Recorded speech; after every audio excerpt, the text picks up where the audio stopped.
All right, so for this Shabbat, let's do our next installment of the series we've been doing recently, where we take the Devar Torah slot and we spend it immersing in a piece of the liturgy, a piece of our beautiful poetic prayer book. And let's take a look this Shabbat at the traditional third paragraph following the Shema, most famous in particular in the Reform world for the refrain, Leman Tizkeru. Let's take a look and immerse in it tonight. It has so much to show us beyond the borders of what can sometimes be so familiar and slide right past our attention. And of course, if it's new for you, then how much the better. No time like the present to dive in. Now, we did this recently where we used it of our Torah slot to look at Hashkivenu and at L'chadodi instead of looking at the Parsha.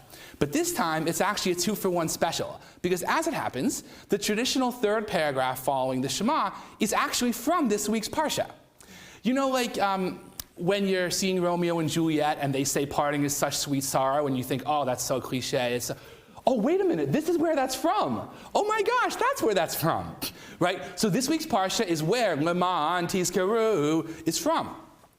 So the portion, the Leman Tizkeru, that is chanted in particular in the Reform world is actually the second half of the traditional third paragraph following the Shema. Why the Reform movement has traditionally taken out the rest of it, I'll come back to in just a moment. But, you know, there's a really beautiful return to roots movement that's been growing in Reform Judaism really ever since the 60s, ever since what I would describe as the combined impact of the Six-Day War, Sandy Koufax, Elie Wiesel, and the cross-pollination of the impact of Black is Beautiful. Ever since that moment, there's been a really powerful return to roots in Reform Judaism. And so, in fact, the full-length version of the traditional third paragraph following the Shema is in here. It's in Mishkan Tefillah, which came out in 2007 as Reform Judaism's prayer book.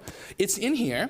And of course, if you're coming from a more conservative or Orthodox perspective, whether you grew up that way or whether you regularly go to the conservative minyan here at Beth Shalom on Shabbat morning, then that's something that's familiar on a regular basis. But either way, and I do love how at Beth Shalom, folks from different movements and different perspectives come together as one family. It's really beautiful, I truly think, I truly feel. So let's take a look together, and I think what we'll find is that this paragraph where God lays out to Moshe, to Moses, the meaning, the practice and the meaning of tzitzit, of the fringes of the talit, I think what we'll find is that it's a deceptively simple, in fact, very profound passage full of insight about human nature. It's a ritual where the concrete and the psychological go hand in hand that has a lot to show us for our moment. So let's turn together to page 118, where we find the full-length version of the third paragraph following the Shema. And let's take a look. Here it is. You'll see they bracket off Leman Tizkeru separately because they know a lot of folks aren't familiar with that being kind of its own thing.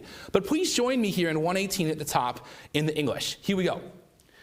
Adonai said to Moses as follows, "Speak to the Israelite people and instruct them to make for themselves fringes, tzitzit, on the corners of their garments throughout the ages. Let them attach a cord of blue to the fringe at each corner. That shall be your fringe. Look at it and recall all the commandments of Adonai and observe them, so that you do not follow your heart and eyes in your lustful urge.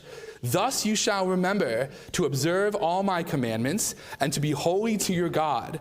I am Adonai, your God, who brought you out of the land of Egypt to be your God. I am Adonai, your God." So we have this powerful image that tzitzit are something that that we see and that will prompt us to follow the mitzvot and not to, as it says, literally follow your heart and eyes. I think in this case it doesn't mean like follow your heart the way the English idiom goes, like follow your heart and follow your dreams. It's more like your gut, like your instincts, like, you know, that sort of knee-jerk part of oneself, or the more sort of like appetite side of the self. That's what the word is really getting at in the Hebrew. And by having the tzitzit, we're going to avoid doing that. We're going to follow the mitzvot, the commandments, the most important ways to do right. And what's the hinge of the whole thing It is indeed lama'an tizkaru, thus you shall remember. We're going to have this physical ritual. We're going to wear this. We're going to look at it, and we're going to remember. It's going to prompt us. It's going to spark something in our psyche that will influence how we make choices. What a powerful explanation for why we have tzitzit. It could have said anything. It could have said it's an amulet to keep you safe. It could have said it wards off a demon of some kind.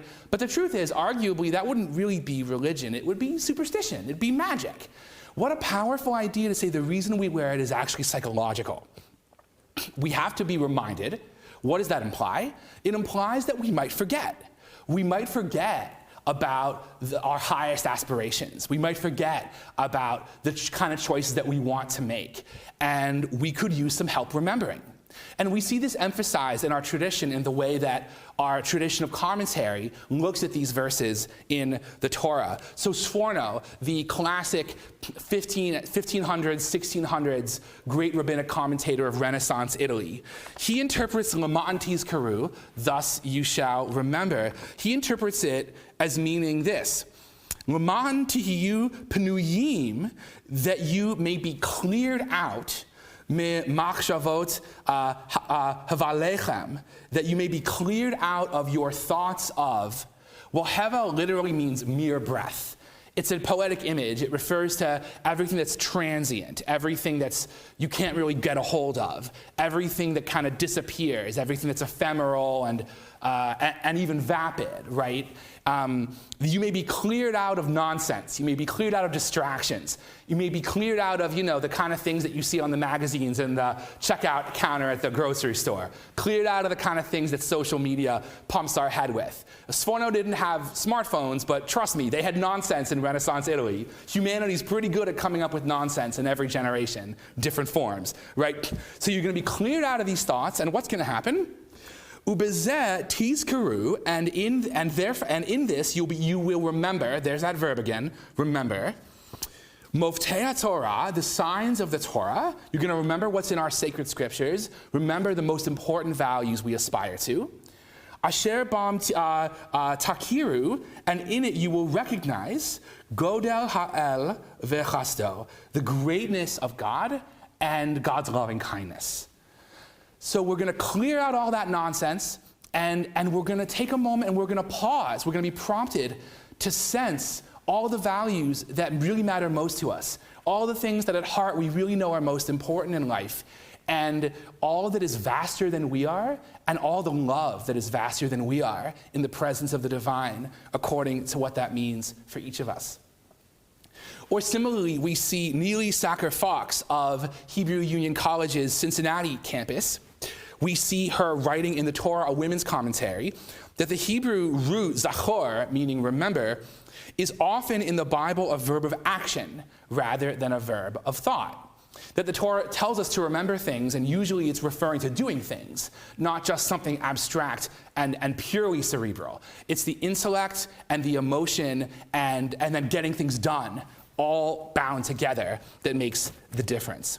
So I think what we see here is really a very profound observation about human nature. Judaism calls us to reckon with the fact that we can make mistakes, that sometimes we fall short, right? That we might forget, we might make choices that we're not so proud of. And of course we have Yom Kippur where we repent. But that doesn't mean we're inherently bad and damned and all sorts of things like this. Not at all. Judaism believes that we as human beings are inherently pure. We say traditionally in the morning liturgy, "My God, the soul you have placed in me is pure." There's a pure essence at the heart of every single one of us. We're born into the world pure, right? Think of that, that moment when, parents are just so full of joy in the heart greeting a newborn, and maybe the newborn is screaming, but there's a certain purity at the heart of the whole thing, That purity is combined with the fact that we as Homo sapiens have great powers. We have awareness, we have opposable thumbs, eat your heart out, rabbits, We can do a lot as Homo sapiens, but that means that we can use our powers for many different purposes, from good to evil to all sorts of things in between. And not only are we powerful as Homo sapiens, but the Torah is suggesting we're distractible. Sometimes we get distracted. Sometimes we forget our highest aspirations, the things that matter most to us, our tradition's greatest values and callings. And because we're inherently pure, right, we could use some help remembering, right? God's not out to get us. God's rooting for us. That's why we have these, because God wants us to remember, right? I am Adonai, your God. We're in relationship. Who brought you out of the land of Egypt, right? Brought us into freedom. The divine presence loves us, expects a lot from us, but wants to help us out. We could use some help being reminded, and God is here for us to prompt us to have that reminder so that we can then live out what our highest callings are. It seems to me, when you think about it, that tzitzit are in some ways like a notification. I mean, if you think about it, they're at the same part of your body that your pocket is, where your phone is, right? Imagine if our cell phone ringtone were something that reminded us of our highest values, right? Imagine if it were, in fact, Debbie Friedman's English setting of following the Shema that some folks, it may ring a bell for, that you may remember and do all of my commandments. If that were your ringtone, you'd be reminded every single time. You know, and each of us can pick a song that for us is an example of a reminder of our highest values. Maybe this shows that I'm a millennial, but for me, what actually came to mind when I first started thinking about it was the Will Smith song, Just the Two of Us, which is all his advice for his son, where he says, imagine if that were your ringtone. Someone calls you in, what comes out of your pocket is, always tell the truth, say your prayers, hold doors, pull out chairs, easy on the swears. It might affect what you said when you answered the phone, right? Now, I don't think we have to literalistically be changing our cell phone ringtones necessarily, but I think that we have the tzitzit, right? And the talit, as I'm wearing here at the Bima, traditionally not worn at night, worn in the morning, because that's when you can see it. And for those, particularly widespread in the Orthodox world, for those to this day who wear a talit katan, a small talit every day under the outer shirt, and have the tzitzit every day, that's what this is for, right? For those of us, particularly widespread in the liberal Jewish world, who don't wear a talit katan, a mini talit every day, I might suggest that the Torah is asking us, what's our Laman Tizkaru? What's our prompt that can remind us to strive to make the kind of choices that we're proud of, to live out the highest aspirations of our tradition? If it's not literally a fringe, then what is it for each of us? And two examples that came to my mind were my dad tells the story that he had one of the earliest email programs in the early 90s. It was so primitive, you couldn't even use a mouse with it. Everything was with the keyboard. And when you got ready to send an email, it would say, do you want to send this email? Press Y for yes or N for no, and then you press Y and then it sends. And my dad always heard that prompt in his mother's voice. Freddie, do you want to send this email?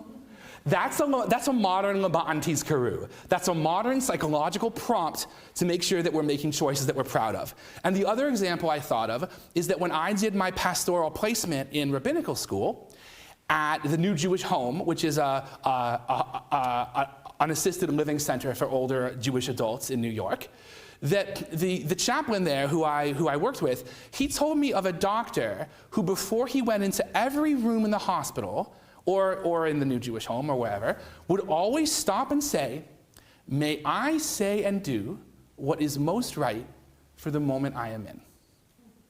So that's another example of a modern Laman Tizkaru, a modern prompt to make sure that we can give ourselves the help we need to remember what kind of choices we really at heart want to be making. And indeed, according to what this means for each of us, as the text says, thus be holy to our God.